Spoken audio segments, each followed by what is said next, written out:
Let's continue where we left off the other day concerning retirement planning.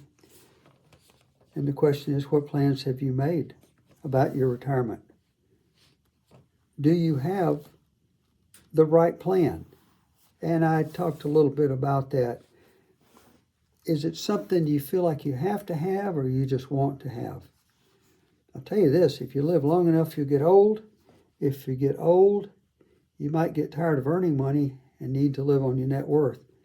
So maybe it's something we have to have.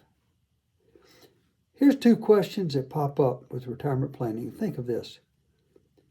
Will I have enough accumulated?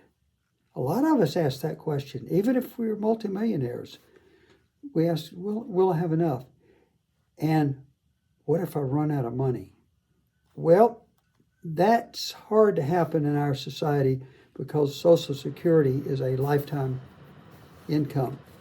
But you can run out of personal funds. You can. I've got a friend that was worth millions in a bad business circumstance, and now he lives off the system, the social system. It's yes, it can happen. Let me give you a number that it could be traumatic if you really do the math. Take your net worth. That's everything that you own and the value of it, less the debt. A good example is your house is worth $300,000, but you owe $100, so you've got $200 of net worth.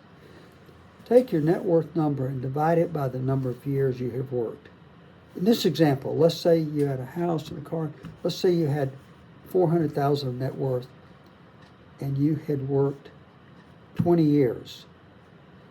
You divide 20 years into the 400,000 net worth, and that says you've averaged $8,000 a year development of that net worth. And remember, one day this is what you're going to live off of.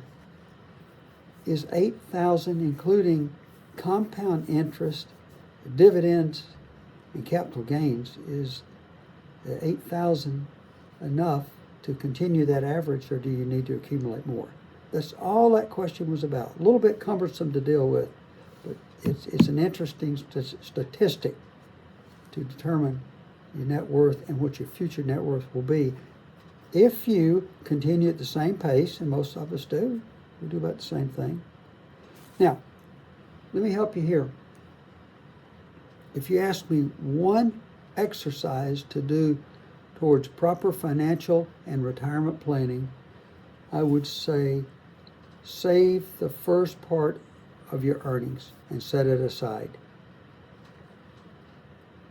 in a big bucket. If you don't live to retirement, your family will get it. If you do live to retirement, hopefully with proper planning, you have been able to grow that money. Now, we'll pick up here next time